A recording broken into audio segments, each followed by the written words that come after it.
De las escuelas esotéricas podemos decir muchas cosas, entre tantas que endiosan a los mensajeros y los convierten, en infalibles.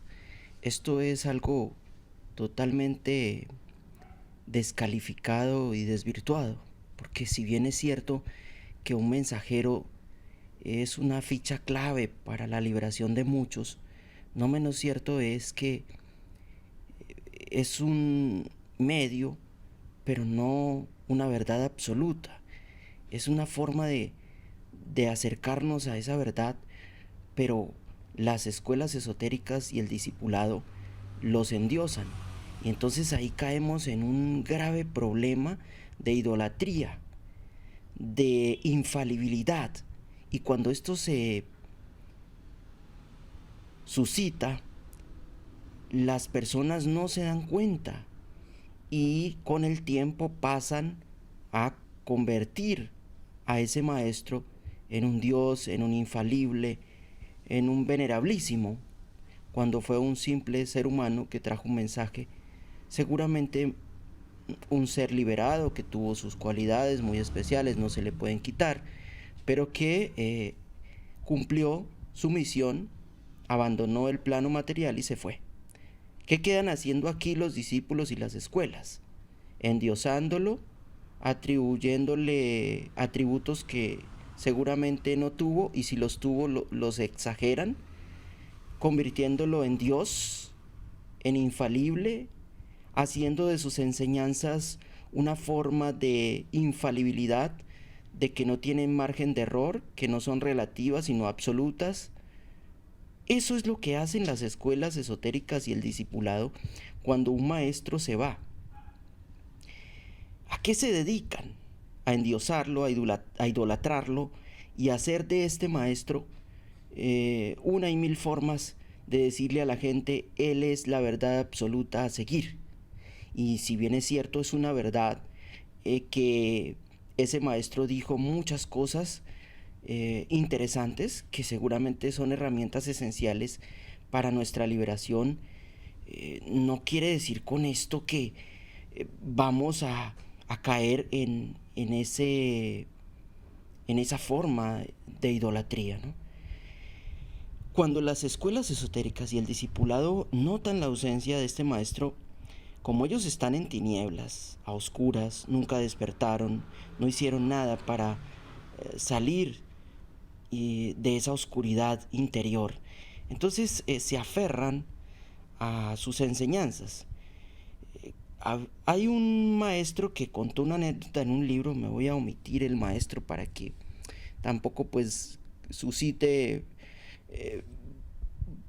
acciones discrepantes en ustedes. Y este maestro, cuando tenía cuerpo físico en ese entonces, le decía a otro maestro en lo espiritual: óigame maestro, ¿qué opina usted de lo que están diciendo en, en el plano material con respecto a sus enseñanzas? Las han tergiversado, han hecho lo que han querido, le replicaba el maestro que tenía cuerpo físico aquí. Y el maestro espiritualmente le contestó: eso simplemente es la cáscara del árbol, eso es la corteza, la verdadera enseñanza no se puede expresar con palabras. Eso mismo dice Lao Tse. El Tao verdadero es el Tao del que no se puede hablar, del que nada se puede decir. Entonces, estas escuelas eh, se dedican a la distorsión del mensaje y el mensajero. A ambos los distorsiona. Pero también hacen de las enseñanzas una forma de decirle a los fieles que siguen a las mismas: nuestro maestro no se equivoca, esta es la verdad absoluta. Y esto es lo que hacen los religiosos, y que quede afirmado aquí que ni siquiera me he metido con religiones. Si hablo de ellas, mejor dicho, esto no termina nunca. Solo estoy nombrando a los más despiertos, que son las supuestas escuelas esotéricas, que bien y mal haría en decir que cumplen un papel importante, bien porque son necesarias hasta cierto punto, lo dije en el episodio anterior, y mal porque si seguimos dejándonos manipular de ellas, terminamos en el abismo y no llegamos a nuestra liberación. Entonces, estas escuelas se dedican precisamente a eso. ¿Por qué? Vamos a analizar esa problemática. ¿Por qué una escuela hace eso? Primero, por unos intereses fácticos que están ahí con sus dirigentes y la escuela que quedan presidiendo de ese maestro que desencarnó y se fue. Dos, porque si se llega a admitir otra forma de pensamiento o se hace algo distinto, entonces se desvirtúa la escuela y al parecer de ellos, de los dirigentes, pues se distorsiona el mensaje del maestro, cuando ellos lo han distorsionado siempre, nada más en la revisión y ampliación de sus obras. Están cometiendo errores garrafales, también lo dijimos en el episodio anterior. Entonces, esto simplemente nos muestra que hay una manipulación y control con respecto a los dirigentes que quedan dirigiendo esas escuelas que dejan estos maestros que se van. Tal vez ustedes recordarán varias escuelas. Es que no voy a nombrarlas porque pues no me parece ético, pero ya ustedes las enumerarán. Vamos a hablar de Gurdjieff, por ejemplo. Este maestro nunca tuvo una escuela, solo hizo una metodología, o sea, formó un movimiento llamado el Cuarto Camino, donde él trabajaba con su metodología para despertar a los discípulos y conducirlos por el mejor camino a la liberación. Posteriormente que desencarna Gurdjieff, hacen de esas enseñanzas un montón de cosas y pues aunque entregan cosas como el caso de Ouspensky, que traduce estos libros, que los escribe, porque pues Gurdjieff en la última serie la destruyó, no la quiso, dijo que la humanidad no estaba lista para eso y que igual lo mismo daba y no lo quiso publicar, lo destruyó. Pues se recogió por parte de Ouspensky lo que se pudo y gracias a él pues tenemos esos libros de las enseñanzas de Gurdjieff. Por eso dije, es un mal necesario y de verdad que lo es, porque viendo lo que está sucediendo con estas escuelas esotéricas en la actualidad, pues nos damos cuenta que ayudan y perjudican, son arma de doble filo y eso es lo que hay que ver. Ahora, nosotros utilizamos armas de doble filo, por ejemplo las espadas, herramientas con doble función y no nos cortamos. Eso es lo que debemos hacer con estas escuelas, utilizarlas, aunque son un arma de doble filo, para cumplir con nuestro propósito de liberación, pero no ser víctima de estas escuelas, porque ellas siempre marcada tienen la tendencia a aborregar al ser humano y mantenerlo cautivo, preso de esas enseñanzas, y eso no se puede permitir. Entonces, estas escuelas tienen muchas cosas que hay que examinar con lupa. Ahora, hablemos un poquito de los maestros liberados cuando están en vida. Ellos forman un sistema para trabajar, forman una mecánica, una metodología para hacer que los discípulos puedan a través de esas técnicas encontrar el camino a la liberación. Y ellos no fundan escuelas. ¿Qué hacen? Crean sistemas a través de estratagemas, de paradojas, de muchas cosas para hacer que estas enseñanzas surjan un efecto estimulante y positivo en el estudiante. Cuando estos maestros se van, las escuelas que no entienden, mejor los dirigentes que no entienden el mensaje de este maestro, porque están en tinieblas, ellos no lo reconocen, pero están en tinieblas, ellos no son liberados. Estos dirigentes de escuelas, cuando se va un maestro, no quedan liberados. No sucede así como sucedió en el budismo zen, que se le entregaba el báculo de mando, se le entregaba el patriarcado, era a quien se liberaba. Es el caso de la dinastía del Zen, que llegó hasta el sexto patriarca del Zen, ahí termina. ¿Y qué se hacía en el Zen? Que es una de las escuelas más hermosas que yo he conocido, conjuntamente con el taoísmo. A ver, allí era distinto. Lo que se hacía era tomar el neófito, introducirlo en las mecánicas o metodologías del Zen. Y cuando se liberaba, entonces el maestro elegía a uno de estos iluminados. Generalmente era uno el que se liberaba y quedaba como dirigente de la escuela, dirigiendo el Zen en este caso. Entonces aquí no había problema, porque era un iluminado, tenía luz propia, no eran los caprichos de un dirigente, no eran los actos abusivos de un patriarca o vicepatriarca nombrado. No es esto. Entonces era muy distinto el budismo Zen, ¿no? De hecho, todos los que dirigieron el budismo Zen son venerables maestros iluminados, liberados. Entonces, estas escuelas, contrario a esto, hacen todo a la inversa. Todo es totalmente contrario. ¿Qué hacen? Como se va el maestro que sí está iluminado, surge uno que está en las peores tinieblas más tenebrosas de la medianoche y empieza a dirigir esa escuela y a tergiversar las enseñanzas del maestro y a hacer cualquier cantidad de sandeces con las enseñanzas de ese iluminado que se fue. Y eso son las escuelas, eso es lo que hacen. Tergiversan no solamente el mensaje de ese maestro, sino al mismo mensajero, que no entienden y lo tratan de interpretar en las peores condiciones porque ellos están en tinieblas. Entonces, todas estas cosas hay que analizarlas con lupa. Tal vez sea el único o de entre los pocos que está hablando estas cosas, porque todo el mundo entra a las escuelas con una plenitud de confianza y ciego. ¿Ciego en qué sentido? En el sentido de una creencia férrea a esa escuela. No, señor.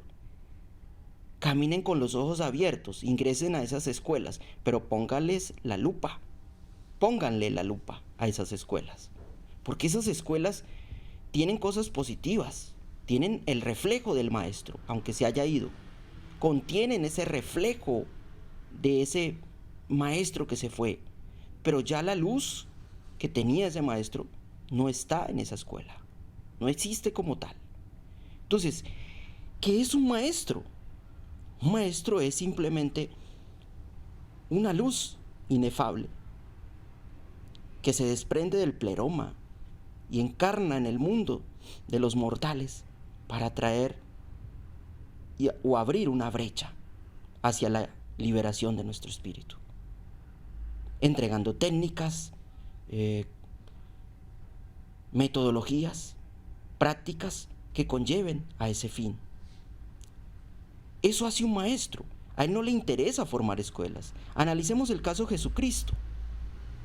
Tal vez es el maestro más tergiversado de la historia de los iluminados.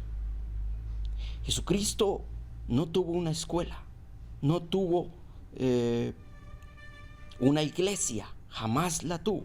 Es falso lo que dice la Iglesia Católica. Ni siquiera Pedro fue el primer papa de la Iglesia Católica. A él lo matan primero, no alcanzó a ser papa.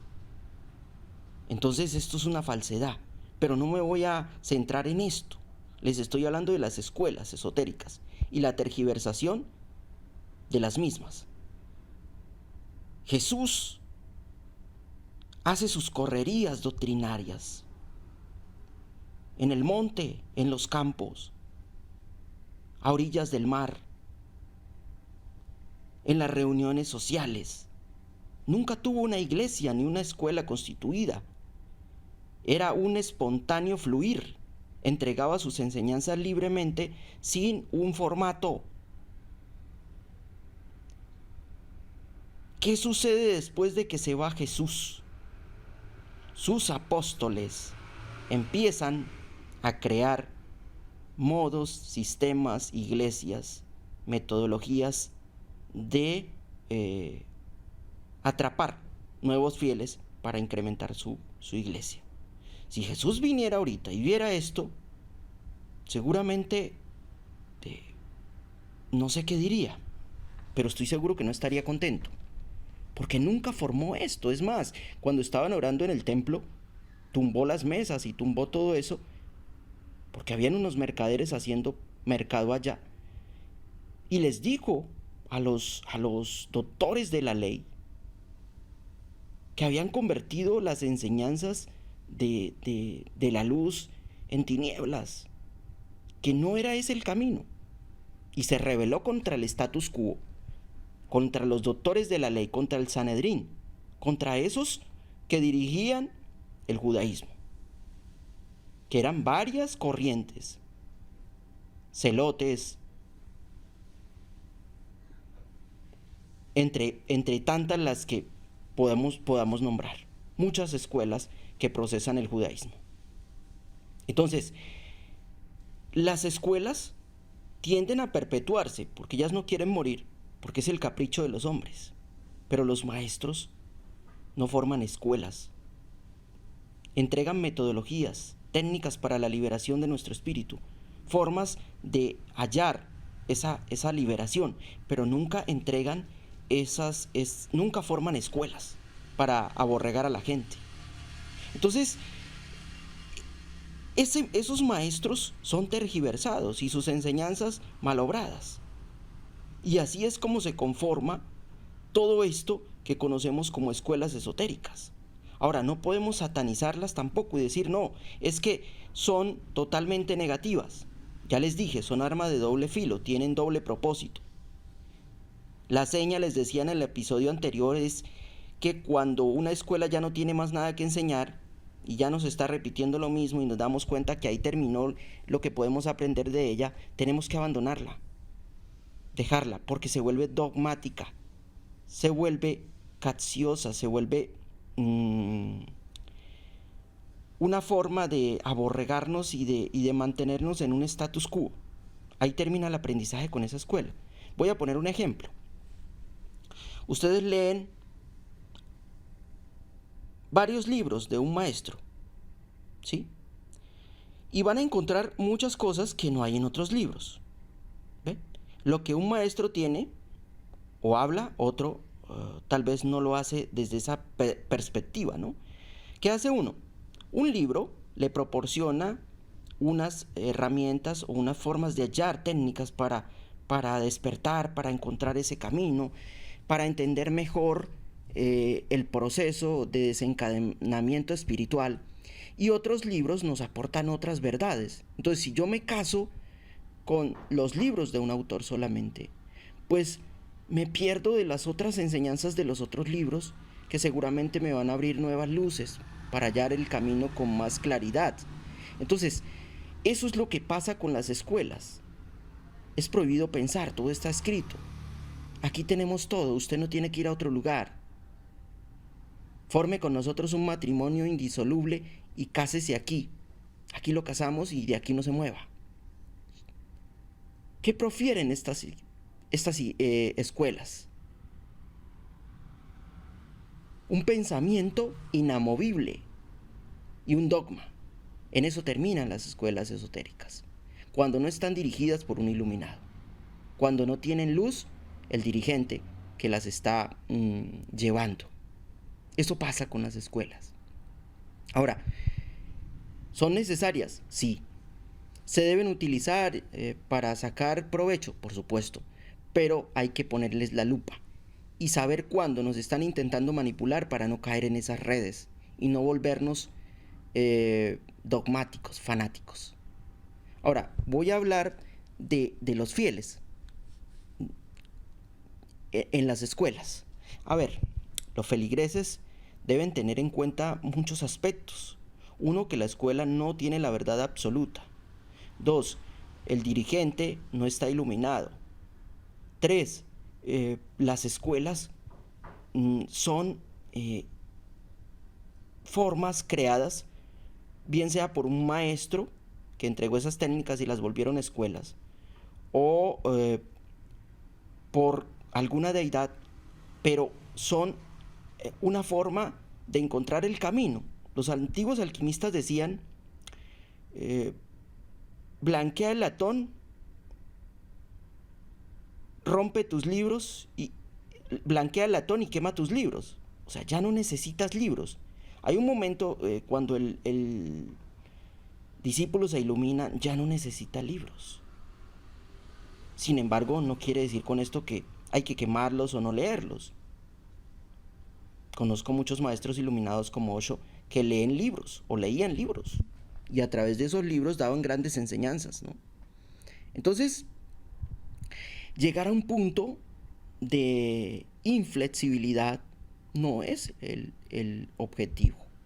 Debemos ser flexibles con respecto a estas escuelas esotéricas. Los maestros, mucho que decir de ellos, bastante. Especialmente un maestro es algo que nosotros no podemos entender porque no estamos en el nivel que está ese maestro. Explico. Un maestro se ilumina, una persona se ilumina, posteriormente se le llama maestro, entrega enseñanzas, pero él está viendo las cosas desde la óptica, desde su espíritu, desde lo más profundo de su ser. Y él está desconectado de Matrix, es decir, no tiene el velo de malla que le está impidiendo ver las cosas tal cual son. Él las ve tal cual son, él no las ve distorsionadas como nosotros, ¿sí? Entonces, ¿qué hace un maestro de estos?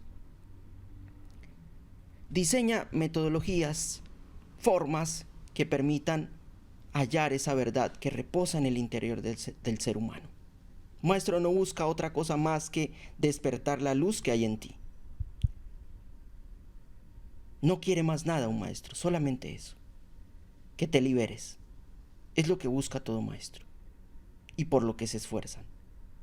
Contrario a las escuelas, que buscan es tu dinero, tu forma de que no te retires de ellas para que no causes un hueco financiero en las escuelas y no les desfalques sus ingresos, ¿no? El maestro es todo lo contrario. Él lo que busca es que seas libre y que te puedas liberar. A él no le importa nada más. Entonces, estas escuelas nos llevan siempre a un aborregamiento. Siempre, cuando ya no tienen más nada que enseñar y se les acaba el combustible, nos llevan siempre a un dogma. No, eso lo dijo el maestro. ¿Y por qué esto así? Porque así lo enseñó el maestro. Punto. No hay más. No se puede cuestionar nada. Tengo una experiencia por narrar y vale la pena traerla a colación en este momento. Y es que yo hago muchos debates y cuestionamientos. Como profesional de la conducta me dedico a despertar a las personas por lo menos de sus dogmas, de sus ideologías dogmáticas. Entonces creo situaciones de confrontarlos a ellos mismos con esa realidad que ellos creen que es la verdad. Y hace poco pues he venido creando una situación bastante novedosa y me siento feliz de hacerlo porque entré a una escuela llamada SH y creé una situación con su discipulado y la sigo creando, de decirles, si esa es la verdad absoluta, ¿cuántos liberados hay aquí? ¿Son ustedes liberados para que interpreten las enseñanzas de su maestro? Y empecé a hacer una dinámica de cuestionamiento. Por haber hecho eso, me valió la satanización. Tomaron fotos mías de mis redes sociales, un video, y dijeron que yo era un estafador, un manipulador, cualquier cantidad de sandeces. Esto es lo que hacen las escuelas esotéricas cuando se les cuestiona. Tal vez ustedes recuerdan la antigua escuela de Samael Aun Weor, muy cuestionada, por cierto. Actualmente están en un conflicto con muchas escuelas por varias razones, ¿no? Yo he estudiado esas cosas y me gusta estudiarlas porque eso deja grandes enseñanzas. ¿Qué pasa con estas escuelas?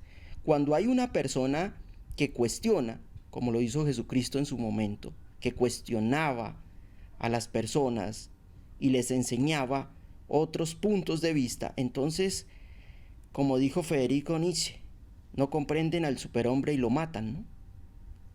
El hombre no comprende al despierto y lo ataca. Y la verdad que hoy es una mentira, mañana pasa a ser una verdad, ¿no? Entonces, ¿qué ha pasado con estas escuelas? Cuando se les cuestiona, ellas tienen una metodología de guerra, ¿no? Porque ellas no se quedan quietas, o sea, ellas se perpetúan por muchos factores. Uno, porque ellas manipulan y controlan. Y dos, por la guerra acérrima que casan con los que tocan esos intereses, ¿no? Entonces, uno toca una escuela de estas y se mete en tremendos líos. Porque lo que se le viene es un cuestionamiento y una guerra sucia. ¿Qué hacen estas escuelas? Formar guerras sucias, ¿sí? Cuando no pueden a través de los argumentos debatir en el sano debate de las ideas.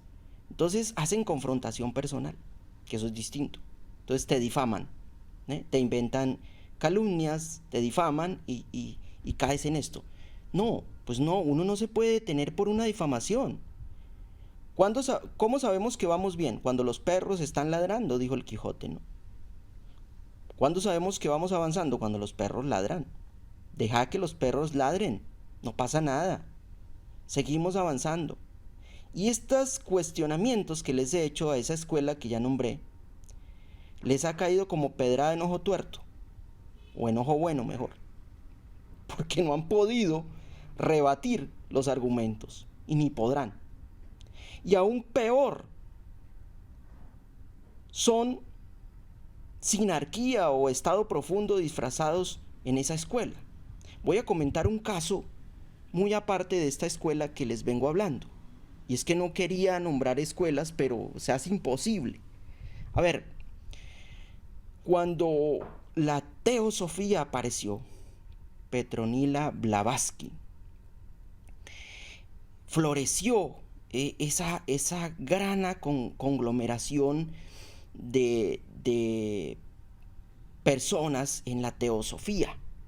Surgieron varios grandes, ilustres del conocimiento espiritual en ellas. La CIA, Agencia Central de Inteligencia de los Estados Unidos, se infiltró en esa escuela. Eso está comprobado. ¿Y qué hizo? Utilizar el esoterismo y esa escuela llamada teosofía a favor de las políticas de manipulación y control del demiurgo que controla esta burbuja arconte. Eso hizo. Y lo han hecho no solamente con Blavatsky, que por cierto valdría la pena comentar el suceso de Blavatsky y lo que pasó con ella, pero lo dejaremos para un próximo programa, sino que cada vez que se forma una enseñanza pura, buena, excelente, es infiltrada por los elementos del estado profundo o sinarquía internacional, como quieran llamarlo, y pasan a tomar un papel protagónico, haciéndose pasar por miembros, inclusive se afilian a la orden, pero distorsionan todo el mensaje. Ahora, lo que no pueden debatir los que se creen puristas de la escuela que les vengo hablando, SH, es que ellos ignoran o se hacen los locos, porque yo estoy seguro que lo saben, que Luis Felipe Moyano, su máximo dirigente, se tomó fotos con la sinarquía, con el Mossad. Y aquí no hablan nada, ellos no dicen nada de esto, ¿no? Entonces estos cuestionamientos no los hago yo. Por ahí Morfeo también les hizo unos cuestionamientos. Y muchos les han hecho muchos cuestionamientos. Y son válidos. Yo creo que uno frente a los cuestionamientos tiene que hacer un debate y enfrentarlos a través del sano debate de las ideas, pero no a través de la confrontación personal. Porque una cosa son las doctrinas, las ideas, y otra muy distinta y sagrada es la vida de un ser humano. Él la vive como quiere vivirla. Cada cual no debe ser tocado en lo más profundo de su intimidad. ni cuestionado en la intimidad. Ahora, desde las ideas, me parece que podemos cuestionarlo todo. Me refiero a la vida pública y a las doctrinas esotéricas, que son públicas y no privadas. Entonces, estas escuelas siempre tienden a eso. ¿Qué decían de Jesucristo? Pues cosas aberrantes y le hicieron un juicio y hasta lo colgaron. Sencillo, es que esto no solamente no lo hacen conmigo, lo hacen con todo aquel que se opone al status quo. ¿Y qué es el status quo? Pues ya sabemos que es simplemente lo establecido, el sistema establecido por Matrix, y de aquí no te puedes mover. Como dijo Arcona, ya todo está escrito, no piense, no pregunte, cállese. Eso es lo que ellos dicen. Pero estos señores de esa escuela ignoran que la sabiduría no se estanca. Y voy a hablar de esto en el próximo episodio, porque es importante decirles a ustedes que la gnosis o el conocimiento no es una idea fija, no es una forma de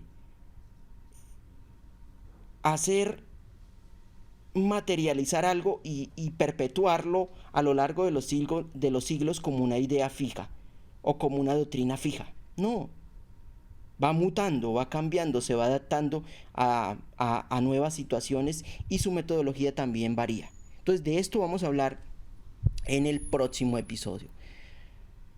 Hasta aquí les doy las gracias y les digo, nos veremos pronto con un próximo episodio. Saludos.